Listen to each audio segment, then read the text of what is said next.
आणि ह्या व्हिडिओ पाहिल्यावर मला ताण आला, अरे बाबा समाजापेक्षा पक्षाला आणि बापापेक्षा नेत्याला म्हणणाऱ्या बांडगुळांनो, महाराष्ट्र इकायला काढणार यांनी, आणि तरी तुम्हाला कळणं, एकमेकाबद्दल स्टेटमेंट देतील, मीडियासाठी बातम्या लागतील, नंतर हेच दारा आडून कडी लावून बढियापैकी एका ताटात जेवतील. मग तुम्ही आम्ही एकमेकासाठी भांडायचं का? फेसबुकला याच्यासाठी त्याच्यासाठी बाप असल्यावर मी कमेंट करून बेजार व्हायचं का? या प्रश्नाची उत्तरं पाहणं सोडून जरासं. पावसाळा चालू आहे, पत्तर 4 जागी गळायला भिकार छोटा, इथली बकेट तिथं नेऊन उचलून ठेवा लागेल तुला. मग तुला नेता काय म्हणायला आणि माझ्या नेत्याला कसं बोललाय हे म्हणायची तुला गरज आहे का रे?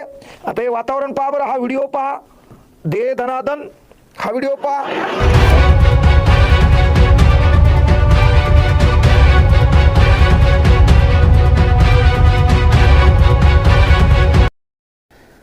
त्याच्यात एक जण म्हणते मी पडळकर साहेबाला पाहून घेतो, त्याच्यात एक जण म्हणते मी आव्हाड साहेबाला पाहून घेतो. अरे केळ्यांनो, त्याला पाहिल्यानं काहीच होत नाही. आपल्या घराचं चित्र पहा, आपल्या घराची परिस्थिती पहा. ते आमदार आहेत, 7 पिढ्या त्यांच्या बसून खायला एवढी प्रॉपर्टी त्यांच्याकडे येणार आहे.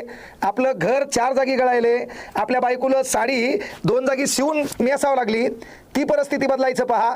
पोलिसांना विनंती आहे, ते नेते सोडून द्या. ह्या टग्याला एवढं हाना जे नेत्यासाठी विधिमंडळाच्या आवारात शिवीगाळ करतील, भांडणं करतील, महाबाप महानेता माझ्यामुळं मी, याच्यामुळं मी, त्यांना मारा. तरच महाराष्ट्र कुठतरी शांत बसणार आहे.